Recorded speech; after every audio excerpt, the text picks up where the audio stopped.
not particularly expressive.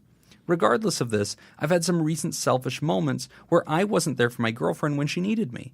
She wasn't able to get past this and ended the relationship. I don't want to be like this. I'll be seeking therapy soon, but in the meantime, are there any thought processes or tools that I can use to help me get out of myself and put myself in others' shoes? I'd like to be more sympathetic and conscious of other people's needs and feelings. Thank you. Very good question. So what I was thinking, hearing this is, number one, you're going through a slow-moving divorce. And if you were here present, one question I would ask is, how long has this been going on and how recent is the divorce? Mm-hmm. You've had 2 relationships since you've separated. Yeah. And with the issue that you've identified as you feeling selfish that you can't really respond to your partner, to me that makes sense given what you're going through with the divorce. If you're fresh into this situation, and when I say fresh, I'm talking really within 2 years, mm-hmm. maybe even 3 or 4. Yeah, that's still kind of fresh, depending on how long you were married. Exactly, how long this marriage was. You're going to be selfish naturally, because this divorce, it is a huge life-changing experience. All the things that you're going through, it is affecting you. Your mind is naturally going to be focusing on you. Mm-hmm. That's what makes it very difficult then to start a new relationship is you may not be ready for that. So that's automatically reading this, that was my first impression is, well, this kind of makes sense given where you're at. One question I may have is, were you this way when you were married, or is this something new? That may be something to consider. Yeah, it might have been part of it. So I agree with Nick. First off, divorce care is really, really important. But let's address this issue of selfishness in relationships. So bravo, brother. I appreciate you writing into the show, and I appreciate your question because I hear you taking ownership. You're not saying, oh, these women are crazy. You're saying, no, I've struggled with this. I know that my selfishness is an obstacle. I know that it's getting in the way. So here's some practical advice, because you said you're looking to a therapist. I think that's wonderful. 2 books that I'd recommend that I think really help illuminate you. One is called The 5 Love Languages, and that one kind of identifies that each of us sort of have a way that we show love to others naturally, and we also have ways that we best receive love. And it's important to read that kind of a book, and then whenever you get into a serious relationship, be looking for the signs in your new mate that teach you what are their love languages? How do they express love? How do they receive love? And if you're trying to break out of selfishness, learning how your partner receives love and then intentionally sending love in that language is vital. And that's an act of non-selfishness. That's an act of selflessness. That's an act of empathy. And you'll be surprised how that prevents a lot of the needs being unaddressed and them feeling like you're not there for them because they're constantly awash in love that they understand and they receive well. And another book that I'd offer you is called His Needs, Her Needs, and I've referenced it before on the show. But that book identifies, 5 needs that most men tend to have and 5 needs that most women tend to have. And it offers a way for you to sort of think through that and ask yourself, am I intentionally addressing each of her needs in our relationship? Do I proactively seek to do this rather than waiting for her to signal that she's unhappy or that she feels unaddressed? Can I proactively do that? So that's 2 ways that I think you can, even without directly involving the partner or even if you're in between relationships, that's a really good way to train yourself to begin to open up your own eyes and become aware of what a partner might need. That way you can address it before they're unhappy. Yeah. So, well, let me ask you this, Jim. Do you think, okay, so the 5 love languages, does it talk anywhere in the book about them changing over time? They do. And They change person to person too. Well, obviously, yeah, person to person, but like even like just the different stage of life that you're in and how those may change. And how a situation like a divorce could change the way that you show or want to receive love. Yeah, that's a really good point. Yeah, because, I mean, in my own personal life, having gone through a divorce, the relationships that I was in right after the divorce, it was about me.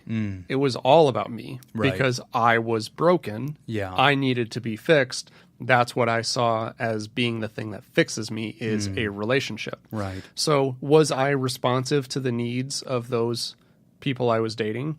Of course not, because it wasn't about them. Right. It wasn't even about the relationship. Good point. It was all about me.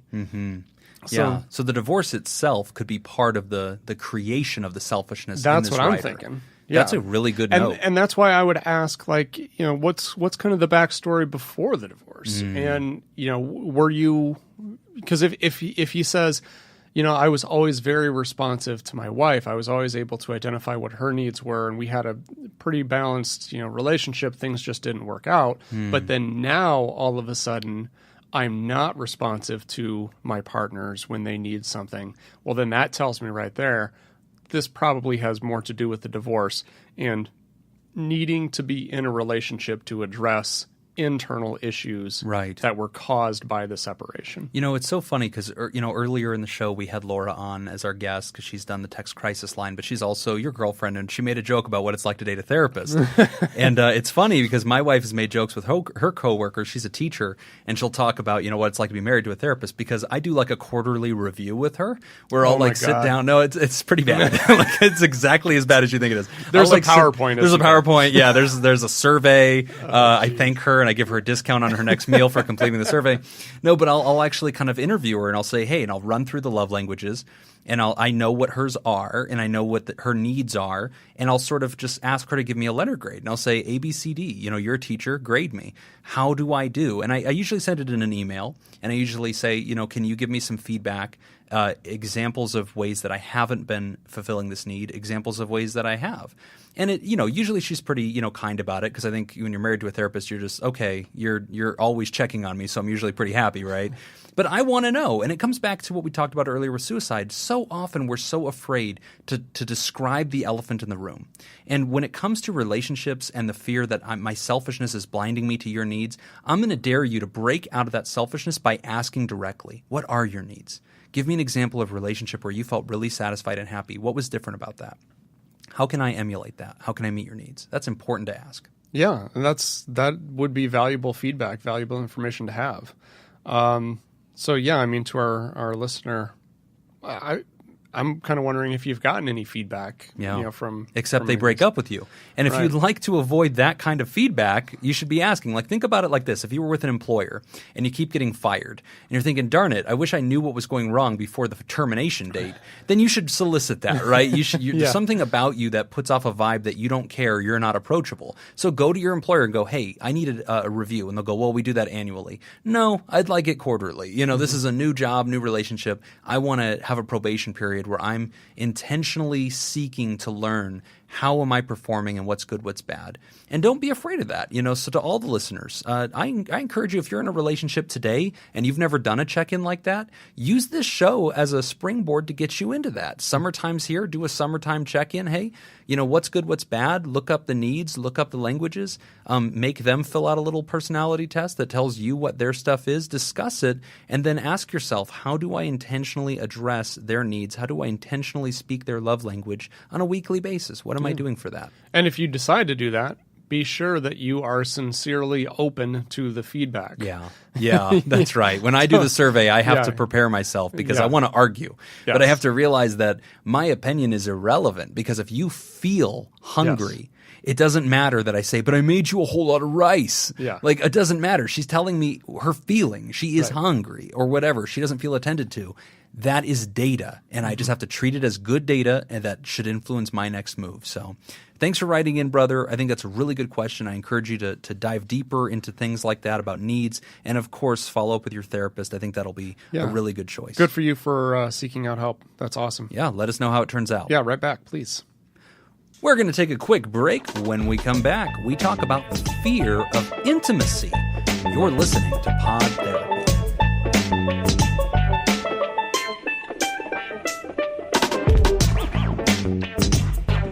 We are back. You're listening to Pod Therapy. This next letter is from a person who has a fear of intimacy. I fear intimacy because I fear I'll be abandoned. Every time I tell a friend any detail about my past or my emotional life, or even think about a time that I told them about that stuff, I feel naked and mortified, and I just want to crawl into a hole and die. I always regret sharing this with people. I can't hold down any romantic relationship, and my friends have complained that I'm too distant and that they feel that they barely know me. But I don't want to be known. When people actually get to know me, they leave. They always leave. What can I do? That's a hard one. Fear of intimacy is another crippling thing that ruins not just friendships, but a lot of emotional and romantic relationships, because we want to be loved by another person and we want to love them. But Nick, when this writer talks about the closer I get to them, the more vulnerable I feel. And because I now like them, their value goes up in my heart. They matter more, which means if they reject me, if they abandon me, it will hurt more than if they were just kept at arm's length, kept as an acquaintance. And this person says, I'm afraid of being abandoned, which I think that we've seen in a lot of our patients. Oh, absolutely. I especially have seen this a lot when working with anybody who had abuse growing up. Yes. Especially with teenagers in the foster care system, yes. right? As soon as they get close to somebody, it seems like they get hurt. Yes. And then it teaches you that being vulnerable is bad. Right. Which isn't true. Being vulnerable, in a relationship, that's what makes a relationship awesome, is being vulnerable. So if you want a meaningful relationship, you have to expect and you have to welcome vulnerability. When I do groups, I usually, when I talk about boundaries and vulnerability, I use the metaphor of a castle, right? So if you look at a castle, from the outside all the way in, there's several layers of protection, right? And the king is in his quarters, right? But to get in there, you have to first get in past the wall. Right. Right. So that's the first boundary. And then there's a moat. Right. Yeah. And then even once you're in there, then there's a smaller castle within the castle. Right. And a drawbridge. Yeah. So there's all these different layers of protection. And the idea is that to get all the way through there, the person has to really know you, and they have to choose to let you in, because once you're in, they are wide open to attack. Yes. So they have to be able to trust that you're not going to attack them. Now, for people who have had a history of being abused, especially from their parents, this is a big issue, because your parents are viewed as your protector. Right. If your protector is also your abuser, that really messes with someone's psyche, and it messes with their ability to be able to distinguish between friend and foe. Exactly. Yeah, and what I like this idea of checkpoints. I think that that's part of how we talk about boundaries.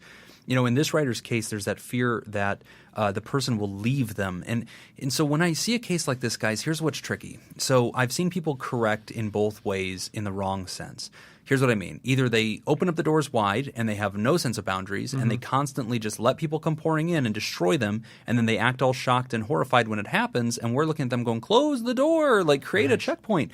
Or the opposite, which is what this person's doing, which is I make the walls, there is no gate, there is no door in the wall. It's just all wall now. And, I don't allow anybody in and I keep everybody away. And it's tough, because if I'm counseling that person, I tell them, hey, I want you to experiment. I want you to run an experiment and let people in a little bit. It's tough because they're constantly looking for failure, and they're hyper vigilant for it. And when it happens, see, I told you so. And they blame the imperfection of humanity, and they don't have a lot of resistance to being offended or hurt or feeling somebody pull away. When somebody moves away an inch from this person, they'll detect it as a mile. And then they reach a sense of abandonment, which is not accurate. Or it could even go a step further, where there's self-sabotage. Yes. Where it's I know you're going to leave me. I know you're going to hurt me. So I'm going to hurt you first. Yes, or run away, or close you off, or be unavailable. In a way, this is kind of how I am when I'm flying in an airplane. Right. If the plane's going to crash, I would rather be flying it myself. Right. Than be the passenger. And it makes no sense, Yeah. but it's this element of control. That Yeah. if this thing's going down, I want to be the one to do it. Right. I don't want to be out of control and something happen. Yeah, it hurts less if Right. I'm the one that's, controlling that we're going to break this off. And there's a lot of people, Nick, that in their relationships, they have this history of breaking up with the other person or pushing them away. And there's a lot of people out there that have broken up with that are like confused and befuddled. And they're like, dude, what the heck? Like, didn't see it coming. We barely hit a bump in the road and you bailed, you know, and you act like I'm the one pushing you away when I'm not the one breaking up with us. You are. Mm-hmm. But it's because of this fear of abandonment. And so one, you know, other note that I'll give to this writer is keep in mind